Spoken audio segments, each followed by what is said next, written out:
अस्सलाम वालेकुम। Property guide से सेल्समैन काशिफ। आज हमारा टॉपिक है डीम रेंटल टैक्स। जो नया टैक्स अभी 2022 के बजट में गवर्नमेंट ऑफ पाकिस्तान ने जो लगाया है वो डीम टैक्स रेंटल टैक्स लगाया है। मैंने बहुत सारी वीडियोस देखी है, इस पे लोगों ने काफ़ी नेगेटिव इम्पैक्ट लिया है डीम रेंटल टैक्स पे, जो कि हम इसको प्रॉपर्टी टैक्स भी कहते हैं। और कन्फ्यूजन्स हैं इसमें, बहुत सारी लोगों ने इस पर कंफ्यूज कर दिया है, इसको रेंटल से मर्ज कर दिया है। डीम रेंटल जो आया है वो एक्चुअली रेंटल जो उन्होंने जो बजट के मैनिफेस्ट में आया है वो उसकी डिटेल मैनिफेस्ट जो है वो एक्सप्लेनेशन जो गवर्नमेंट ऑफ पाकिस्तान देती है वो ये देती है जो रेंटल आपका है, अगर कोई जैसे आपके अनप्रोडक्टिवली आपके जो प्लॉट्स हैं या जो प्रॉपर्टी है जो प्रोडक्टिविटी नहीं है उसकी, या कोई इस तरह का कोई अमल नहीं है, मतलब रेंटल नहीं है, लिविंग नहीं है, तो उनके ऊपर ये इम्प्लीमेंट होता है। नंबर 1।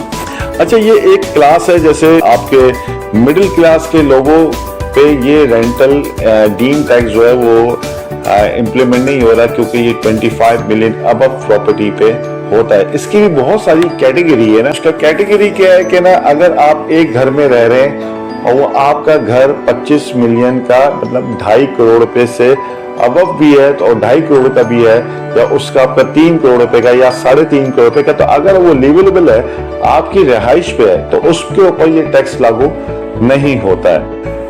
ये उन लोगों पे लागू होता है जो 25 मिलियन से ज्यादा की प्रॉपर्टीज होल्ड करके अपने पास रखते हैं। उसका अब डिटेल पे जो इन्होंने डीम रेंटल को एक्सप्लेन किया वो ये किया है कि अगर आपकी 1 करोड़ रुपए की प्लॉट है, 2.5 करोड़ के अलावा जो 2.5 करोड़ का आपका प्लॉट है उस पर ये डीम रेंटल टैक्स नहीं लागू होता है। 2.5 करोड़ के बाद अलावा जो आपके अपने प्लॉट्स हैं वो अगर आपके पास 1 करोड़ रुपए का प्लॉट है जो आपके रेंटल पे नहीं है या आपके लिवेबल नहीं है तो उस पर ये है टैक्स लागू होता है। वो इस तरह होता है, गवर्नमेंट ऑफ पाकिस्तान एज्यूम करती है रेंट पर आपके प्लॉट के ऊपर, वही कहती है कि आपका 1 करोड़ रुपए का प्लॉट है तो इसके ऊपर हम 5% एयरली रेंट एज्यूम करेंगे। तो वो एज्यूमशन जो इसकी बनती है वो 5 लाख रुपए बनती है 1 करोड़ रुपए के ऊपर। जो रेंट एज्यूम कर रहे हैं 5 लाख रुपए के, वो ये गवर्नमेंट ऑफ पाकिस्तान कहती है कि आपने एज्यूम किया 5 लाख रुपए आपने एयर में कमाए, जो कि आपने कमाई नहीं है, उस 5 लाख रुपए से 20% टैक्स लेती है, तो वो बनता है 1 करोड़ रुपए पे 1 लाख रुपए आपका ये टैक्स बनता है। अगर सिंपली इसका फॉर्मूला निकाला जाए कि 1% इसका टैक्स है आपके प्रॉपर्टी के वैल्यू के ऊपर, वो भी FBR की वैल्यू के ऊपर। अब आपका 1 करोड़ रुपए का आपने जैसे प्लॉट खरीदा है, आपके तो यार मैंने 1 करोड़ रुपए का प्लॉट खरीदा है, 1 लाख रुपए मुझे टैक्स गवर्नमेंट चार्ज करेगी अगर 2.5 मिलियन से ऊपर है, 25 मिलियन से आपका ऊपर है, तो होगा क्या?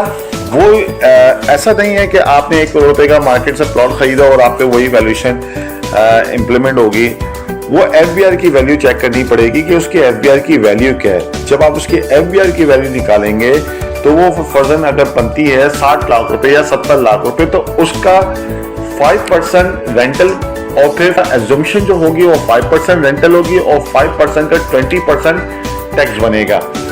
तो वो आपका ये होगा कि आपका 1 करोड़ रुपए पे 1 लाख रुपए था तो 75 लाख की अगर FBR की वैल्यू है तो आपका 75,000 रुपए टैक्स बनेगा। अच्छा, ये हर बंदा हर इस कैटेगरी में नहीं आ रहा है। ये मोस्टली जो लोगों के पास अपने प्लॉट्स होते हैं, इन्वेस्टमेंट्स होती हैं, वो मार्केट वैल्यू लगाते हैं, रियल्टर से पूछते हैं कि वैल्यू क्या है, मेरे प्लॉट के प्राइसेस क्या है। जो वो प्राइस लेता है 2.5 करोड़ रुपए का, लेकिन उसकी जो FBR की वैल्यूएशन होती है वो होती है पता चला भाई 70 लाख रुपए, 80 लाख रुपए, लेकिन रेट चले गए 2.5 करोड़ रुपए के। क्या 5 साल के बाद FBR वैल्यूएशन चेंज करता है, तो होता ही है कि वो 70 लाख रुपए काउंट होगा गवर्नमेंट ऑफ पाकिस्तान के बुक पे। तो 70 आप ऐसे 3 प्लॉट रख सकते हैं, भले वो 2.5 करोड़ रुपए के 3 प्लॉट हुए 7.5 करोड़ रुपए के, लेकिन वो मालियत आएगी एज पर FBR वैल्यू।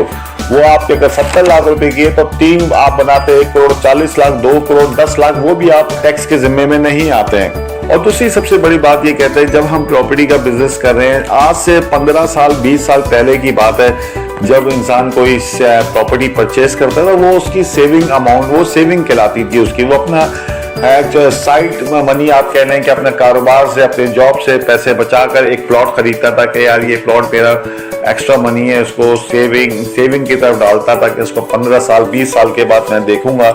लेकिन दौर चेंज हो गया है, बिजनेस चेंज हो गया है, इंडस्ट्री बन गई है, फास्ट ग्रोइंग बिजनेस हो गया है, प्रॉपर्टी एक एक्चुअली बहुत बड़ी इंडस्ट्री बन गई है।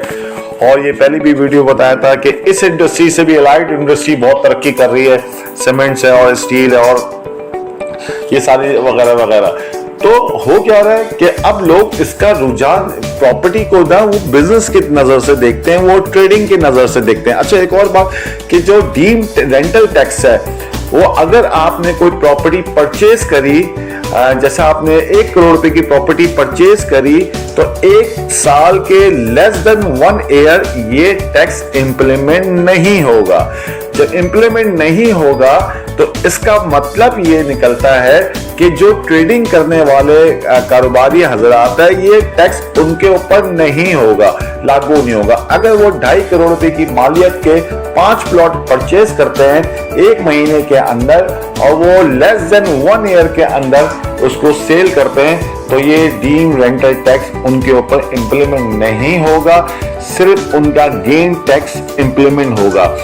अच्छा, जो होल्डर हैं, जो सेवर हैं, जो होल्ड करते हैं अपनी प्रॉपर्टी को, उन्होंने 8-10 प्रॉपर्टियां लेकर होल्ड कर दी कि मैं 3 से 4 साल उसको होल्ड करूंगा, तो डीम्ड रेंटल टैक्स अगर वो 25 मिलियन से अबव की प्रॉपर्टीज है, जो एक हम कह रहे हैं एक रिच और एलीट तबके के लोगों को ये टैक्स ने हिट किया है, ये मिडिल क्लास तक लोगों के पास ये टैक्स हिट नहीं करता, क्योंकि उनके पास इतनी प्रॉपर्टी नहीं होती, या ज्यादा अपना घर होता है 2.25 करोड़ 2.5 करोड़ के घर पे होता है, या 4 करोड़ रुपए का घर होता है, तो वो लिवेबल होता है, उनके वो अपनी रिहाइश कर रहे होते हैं, उसके ऊपर टैक्सेस नहीं बनते।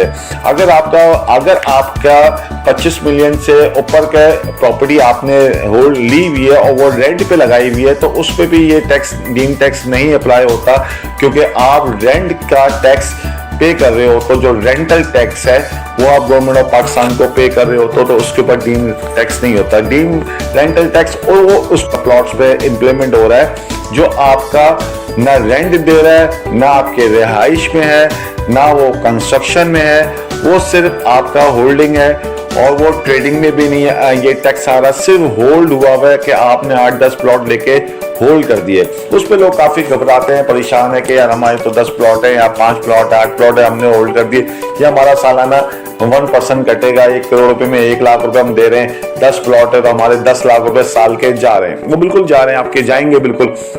लेकिन अब उसको आप इस नजर से देखें कि आप अब हर बंदा जो प्रॉपर्टी का काम कर रहा है या प्रॉपर्टी रखता है, जो एंड यूजर है, वो भी काफी समझदार हो गया है, क्योंकि मार्केट ऐसे ही चल रही है, अवेयरनेस बहुत ज्यादा हो गई है, नॉलेज लोगों के पास बहुत ज्यादा हो गई है, सोशल मीडिया का दौर है, टिप पे आपके पास इंफॉर्मेशन है, टिप पे आप ट्रेडिंग कर रहे हो, तो लोग हर बंदा है उसको ट्रेडिंग की नजर से देखता है। अगर आप उसको ट्रेडिंग की नजर से देखते हैं, आपके एक्ट ऑफ आइज जो ट्रेडिंग है, तो उस पर आपको क्या फायदा होता है, वो आप ये देखते हो कि 6 से 7% कोई भी प्रॉपर्टी आप परचेज कर ले, आपको साल के अंदर 5 से 6 से 7% की आपको उसका राइज मिलता है, उसकी एप्रिसिएशन आती है प्रॉपर्टी, क्योंकि ना आपकी डिमांड यहाँ पर इतनी है। हमारे शहर कराची के अंदर 4.25 करोड़ रुपए की 4.5 करोड़ की पॉपुलेशन है।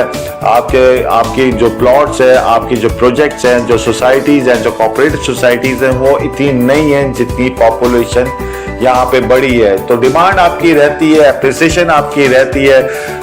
तो ये आप घबराने की बात नहीं। अगर 6% की एप्रिसिएशन आप लेते हो और 1% का अगर आप टैक्स दे रहे हो उस पर, तो वो आपका फिर भी आपको प्रॉफिटेबल ही रहते हैं, वो लैंड भी आपको प्रॉफिटेबल रहता है। लेकिन नॉर्मली लोग कंस्ट्रक्ट करते हैं और उसको अपना क्या कहते हैं रेंट पे लगाते हैं। तो एक्चुअली अब आप क्लियर बात यह है कि डीम रेंटल टैक्स को रेंट टैक्स में मर्ज ना करें, ये कंफ्यूजन ना करें। डीम रेंटल इसका नाम है, डीम रेंटल इसलिए नाम है, ये एक्चुअली इसका अगर स्ट्रेटली नाम देखा है द प्रॉपर्टी टैक्स है। ये पूरी दुनिया में भी है, ये यूनाइटेड स्टेट में भी है प्रॉपर्टी टैक्स। वहाँ तो 3 से 4% लेते हैं, क्या कहते हैं, यहाँ तो फिर भी 1% उन्होंने लिया है, जो आपकी FBR वैल्यू है, आपकी सेकेंडरी मार्केट की वैल्यू से भी उसको कंपेयर नहीं किया। वो जो FBR की वैल्यू है, उनकी जो बुक वैल्यूशन है, उस पर ये 1% है। अगर आप 25 मिलियन 2.5 करोड़ से ज़्यादा के प्लॉट आप अपने पास रखते हैं, वो भी सेविंग पे रखते हैं, सेविंग से मुराद है कि दम रखते हैं, वो लैंड परचेज करके आपने छोड़ दी है, उसके ऊपर ये लागू होता है टैक्स। और क्या कहते हैं, और बाकी एडवांस टैक्स और मैंने गेन टैक्स मैंने लास्ट वीडियो पे कल मैंने इसको अपलोड की थी, वो भी आप देख सकते हैं, उस पर भी डिटेल पे एक्सप्लेनेशन है इसकी। बाकी एक दो वीडियो में और इस पे बनाऊंगा शायद तरह, वो कल आपके ऊपर कल लोड करूंगा, तो वो आप ज़रूर देखेगा, वो भी बहुत इंफॉर्मेटिव है। Thank you.